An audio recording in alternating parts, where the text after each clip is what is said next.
ever wondered why seasoned teachers always emphasize the importance of lesson planning? It's because a well-structured lesson plan is like a detailed roadmap, guiding teachers through the educational journey. It's a tool that helps teachers prepare for any situation, ensuring that they're ready to navigate the unpredictable landscape of a classroom. Lesson planning isn't just about the what and when of teaching, it's about the how and why.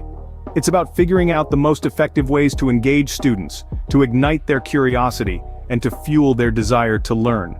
A well-crafted lesson plan also helps manage the classroom environment. It lays out clear goals and expectations, which not only keeps the students focused, but also allows teachers to track their progress. It's a strategy that ensures no student is left behind, and every learning opportunity is seized. So, remember, a good teacher isn't just born, they are made, and a well-crafted lesson plan is the tool that shapes them. Now that we know why lesson planning is crucial, let's delve into the different types of lesson plan formats.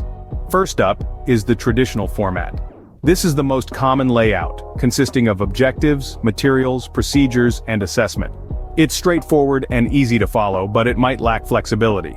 Next, we have the 5E model, which stands for Engage, Explore, Explain, Elaborate, and Evaluate.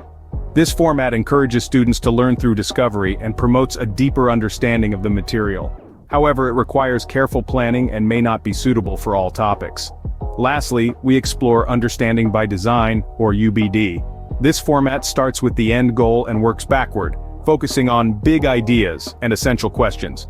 It promotes critical thinking and long-term understanding, but can be time-consuming to create. Choosing the right format depends on your teaching style, your students' learning style, and the subject matter. Now let's look at some examples of these lesson plan formats in action. Suppose you're teaching the past tense to a group of intermediate learners. Using the PPP, Presentation, Practice, Production format, you might start by introducing a text full of past tense verbs. Then you'd facilitate exercises for the students to practice these verbs, before finally encouraging them to produce their own sentences. Now, imagine you're teaching vocabulary related to food to a group of beginners.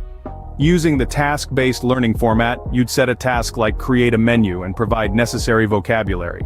Students would learn while accomplishing the task. In both these examples, the lesson plans are structured yet flexible, allowing students to communicate, make mistakes, and learn from them. The formats guide your teaching and help students develop communicative competence.